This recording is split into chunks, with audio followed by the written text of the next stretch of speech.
est 21h30 à Nouakchott. Tout de suite, les principaux titres de ce journal. Le président de la République arrive à Bruxelles pour prendre part à la conférence internationale des donateurs pour le développement du Mali et reçoit le président de la Commission européenne.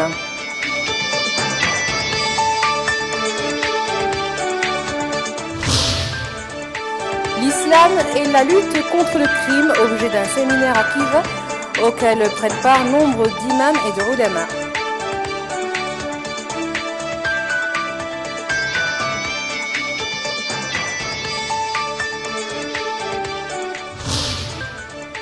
Après 4 mois de bataille au nord Mali, N'Djamena décide de rapatrier ses forces prenant part aux opérations dans ce pays.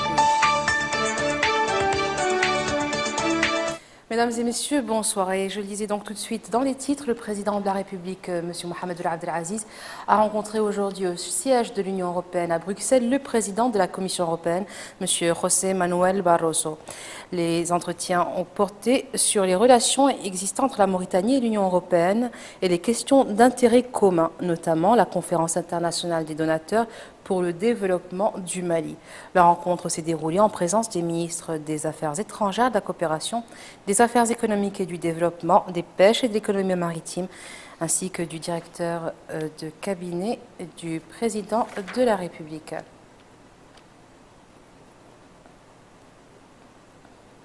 Le président de la République est arrivé aujourd'hui à Bruxelles pour prendre part à cette conférence internationale des donateurs pour le développement du Mali.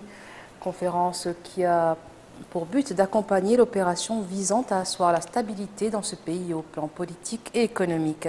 La communauté internationale avait promis fin janvier dernier, au cours d'une conférence à Addis Abeba, d'accorder une aide financière de plus de 455 millions de dollars au Mali, aide destinée notamment à la force africaine et à l'armée malienne, en plus d'une assistance humanitaire. Et le président de la République avait quitté Nouakchott ce matin à destination de Bruxelles pour participer, comme je vous le rappelle, donc à la conférence internationale des donateurs pour le développement du Mali. Le président de la République, comme vous le voyez sur cette image, a été salué à son départ de l'aéroport de Nouakchott par le docteur Moulay Mohamed Al-Khalaf, Premier ministre, plusieurs membres du gouvernement, le chef d'état-major particulier du président de la République, le directeur adjoint du président de la République, le wali de Nouakchott et le vice-président de sa communauté urbaine. Au cours de ce voyage, le président de la République était accompagné d'une importante délégation comprenant notamment M. Hamadou Hamadi, ministre des Affaires étrangères et de la coopération, M. Sidi Ouletta, ministre des Affaires économiques et du développement, M. Ravna Ouleye, ministre des Pêches et de l'économie maritime, M. Selkoul Ahmadi Zidbi, directeur de cabinet du président de la République, Mme Mariam Touva, ambassadrice de Mauritanie à Bruxelles, M. Ahmed Oulba Di Ahmed, conseiller à la présidence de la République, M. Wagne Abdoulaye Idrissa, chargé de mission à la présidence de la République, M. Ishaq El-Konti, conseiller à la présidence de la République, et enfin M. Daman Oul Mohamed Hamar, directeur général du protocole d'État. Le ministre des Affaires islamiques et de l'enseignement originel, Ahmed Ould-Neini, a supervisé hier à Kifa le lancement d'un colloque scientifique organisé par son département en collaboration avec l'Association des Ulama de Mauritanie sous le thème « L'islam et la lutte contre le crime ». Prennent part à cette rencontre des Ulama des deux Hall, de l'Asaba et du Tagant. Reportage d'Abdelrahman Hamad. حرص الإسلام على وقاية المجتمع.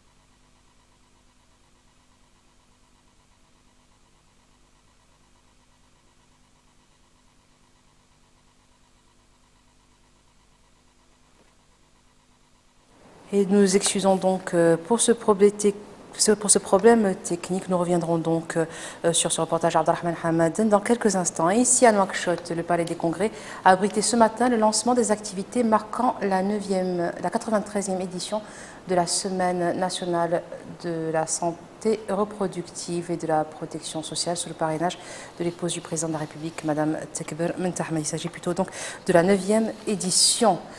Justement, donc, cette semaine sera marquée par d'intenses activités de sensibilisation sur les dangers liés à l'accouchement et les moyens de prévention. Mohamed Ben Bakar.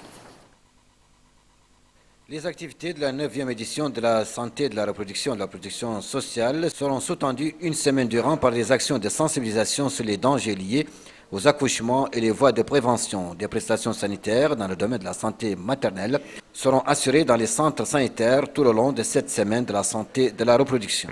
Dans un discours prononcé pour la circonstance, le ministre de la Santé, Ahmedou El-Hademi Jelvoun, a précisé que la semaine se tient cette année dans un contexte caractérisé par un dynamisme remarquable au niveau de tous les secteurs de la vie nationale grâce à la réalisation de plusieurs infrastructures socio-économiques destinées à faciliter l'accès aux services essentiels de base comme la santé, l'éducation et l'hydraulique. Il a indiqué que son département a été chargé de tout mettre en œuvre pour garantir l'atteinte des objectifs du millénaire pour le développement, suivant un calendrier précis et surtout les OMD 4 et 5 portant sur la santé de la mère et de l'enfant, ce qui constitue, a-t-il dit, un défi de taille. Le ministre a aussi rappelé que son département met la santé de la mère et de l'enfant en tête des priorités définies dans le plan national de développement sanitaire pour la période de 2012 et 2020, notant que des progrès permettant de réduire de façon significative les taux de mortalité maternelle et infanto-juvénile ont été obtenus, bien que la situation demeure encore préoccupante. Se référant à l'enquête de 2011, basée sur les multiples indicateurs, le ministre de la Santé a indiqué que la Mauritanie enregistre un taux de mortalité maternelle de 626 sur 100 000 naissances vivantes et un taux d'accouchement assisté médicalement de 64,6%. Pour juguler ces situations, le département de la santé a mis l'accent, a dit le ministre, dans le cadre de sa stratégie en matière de santé sur le renforcement des consultations prénatales et postnatales avec la qualité requise et la lutte contre les causes de la carence nutritionnelle comme l'anémie et l'insuffisance en fer, ainsi que la promotion de l'éducation nutritionnelle et l'amélioration de l'accès aux services de santé de qualité à travers la prise en charge efficiente des urgences maternelles.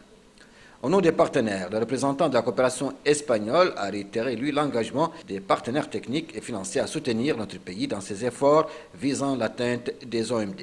La cérémonie de lancement de la Semaine de la santé et de la reproduction a été marquée par un exposé du coordinateur du Programme national de la santé reproductive dans lequel il a passé en revue les efforts du programme et les difficultés qui entravent son action comme le manque des banques de sang dans les régions de l'intérieur, des ressources humaines, les problèmes de maintenance et l'absence de coordination.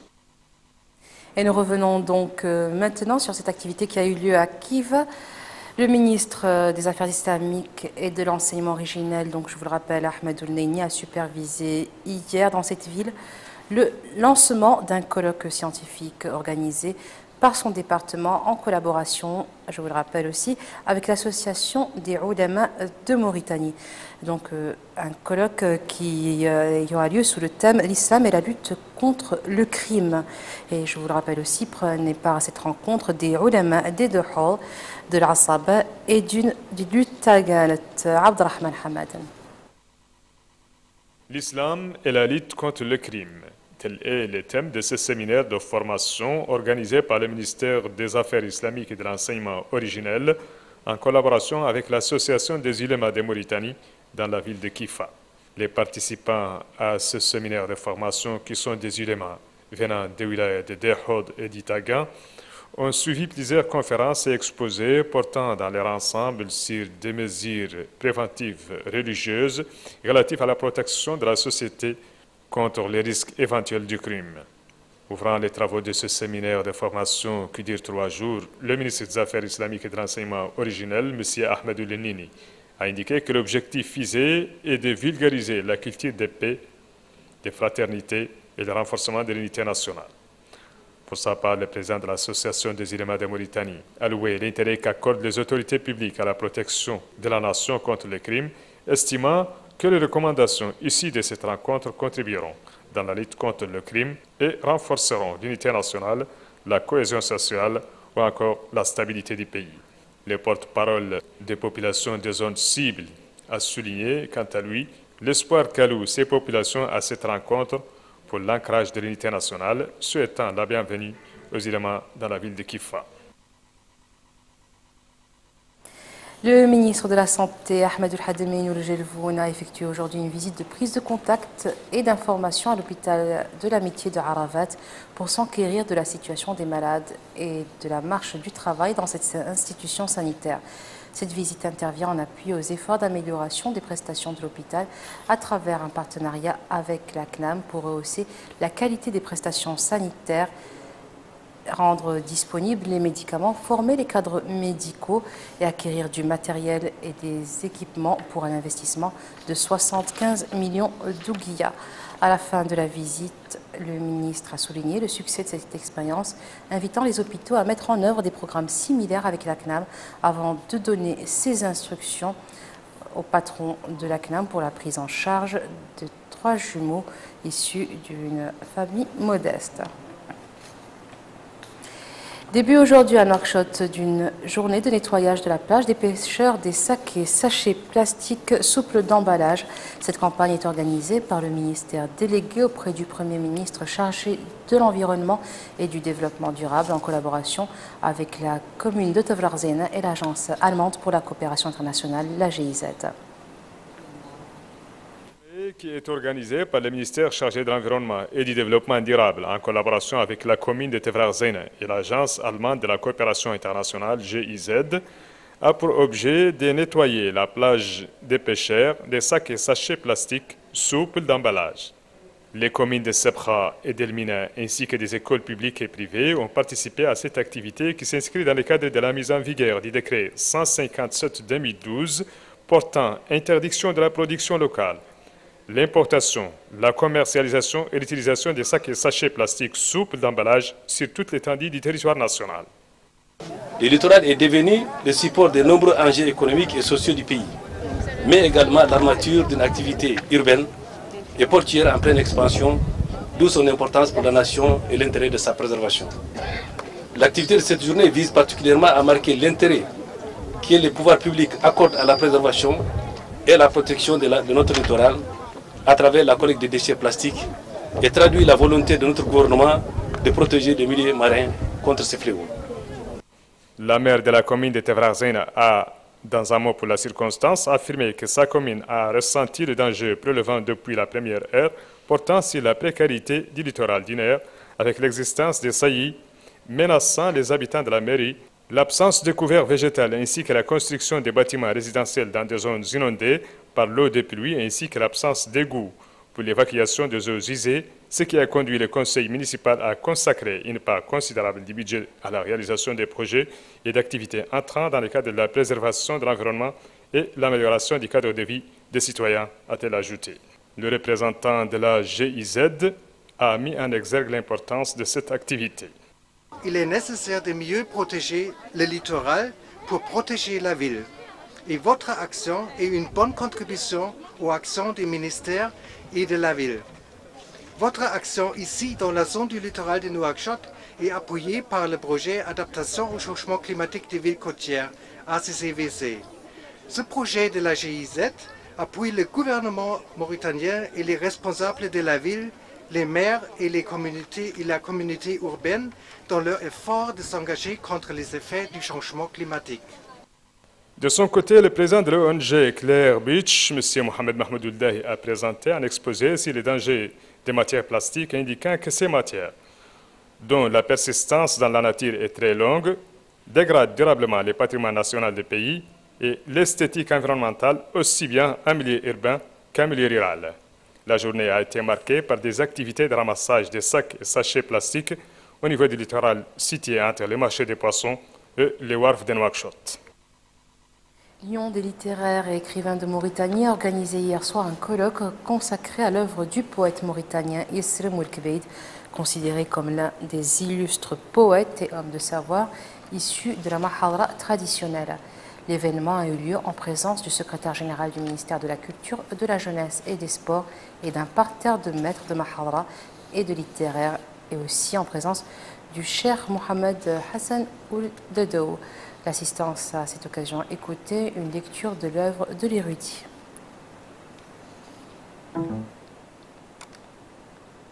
Début aujourd'hui à Nouakchott des travaux d'un atelier sur la production et la rédaction radiophonique organisée par Radio Mauritanie dans le cadre de son action de radio des services publics. Les participants à cet atelier suivront pendant une journée des exposés intensifs portant sur les aspects techniques et innovants de la production des programmes radio, la place de la radio comme service public dans la communication numérique et dans les espaces pluralistes et audiovisuels. Moussa Ndiaye.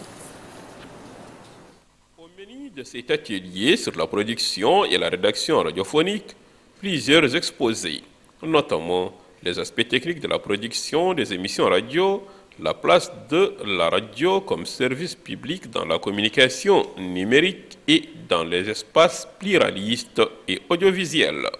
Dans son intervention, le chargé de mission au ministère de la Communication et des Relations avec le Parlement, secrétaire général par intérim, M. l'imam Cheikh Ould-Eli, a indiqué que la production et la clarté de la ligne rédactionnelle constituent la base de tout espace médiatique pluraliste.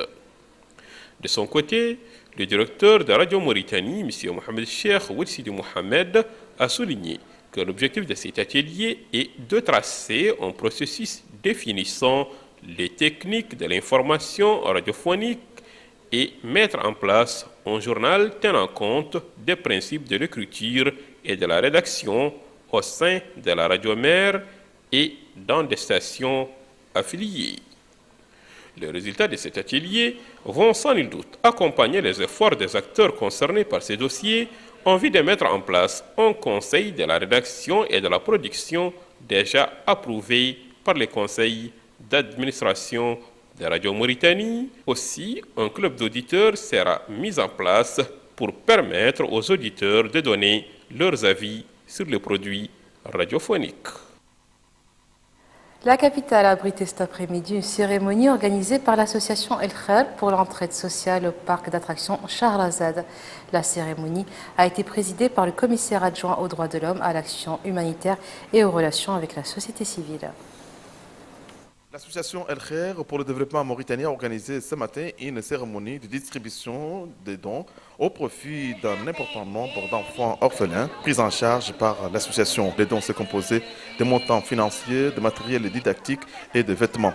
La cérémonie a été également marquée par un échange d'allocutions entre le secrétaire général de l'association et le commissaire adjoint aux droits de l'homme, à l'action humanitaire et aux relations avec la société civile.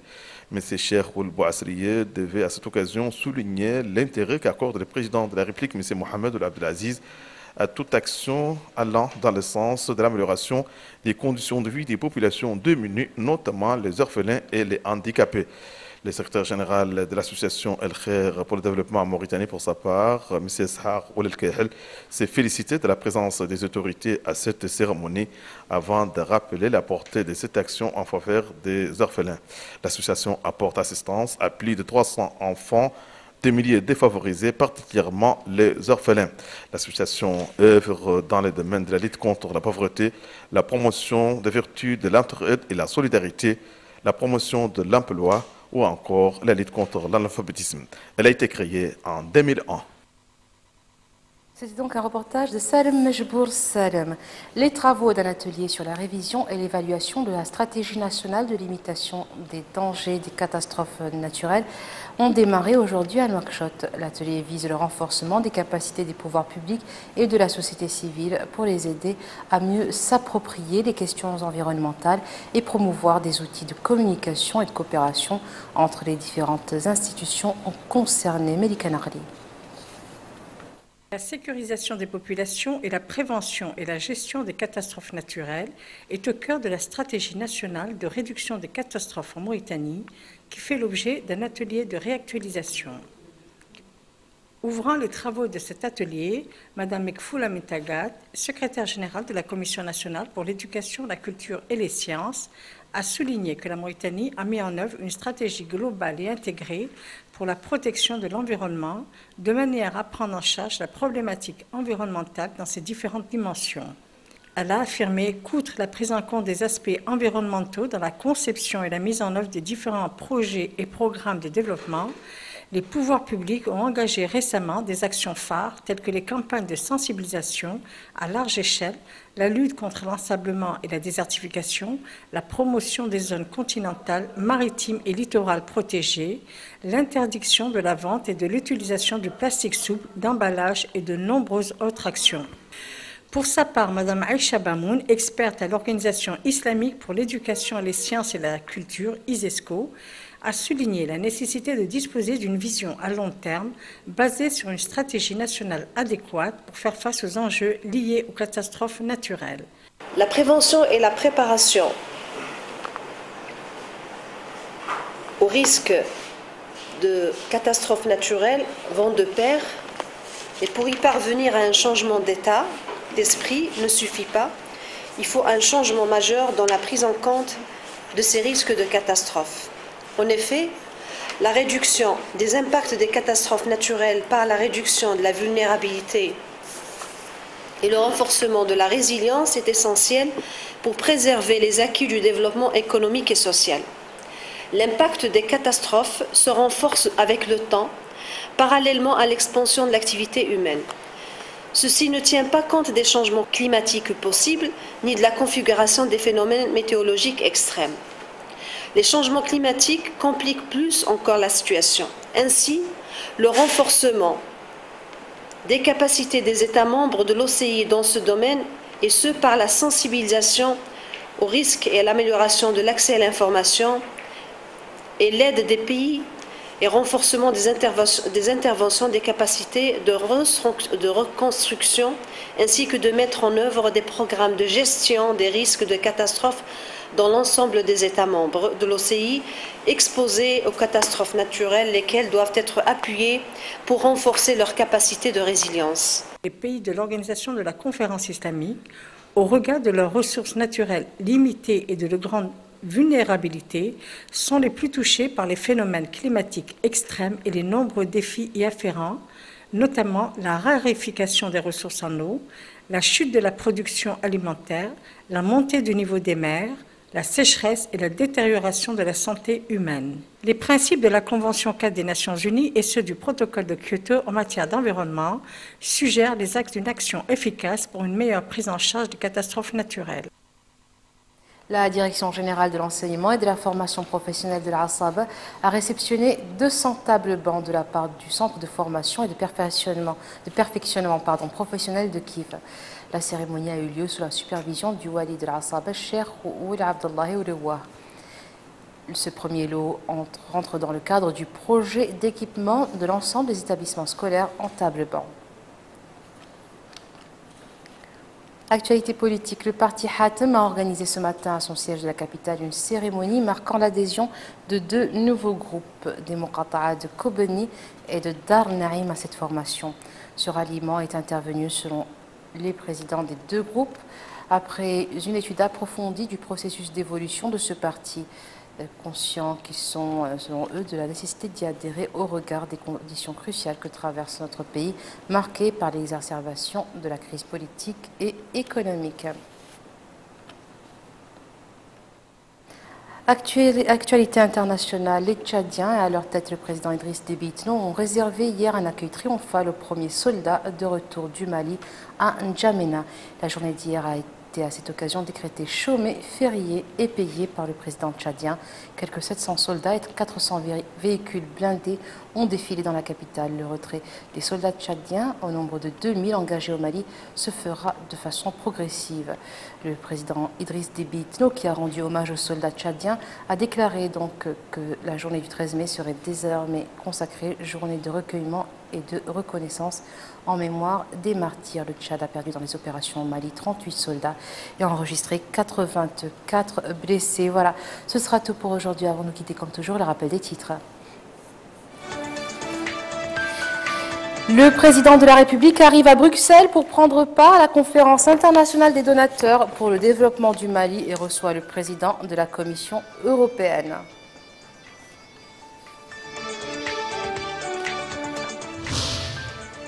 L'islam et la lutte contre le crime, objet d'un séminaire à Kiev auquel prennent part nombre d'imams et de ulama.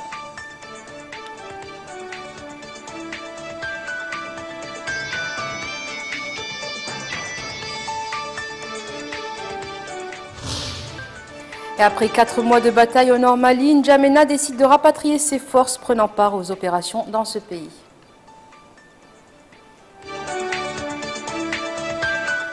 Merci d'être resté avec nous. Je vous souhaite à toutes et à tous une excellente fin de soirée.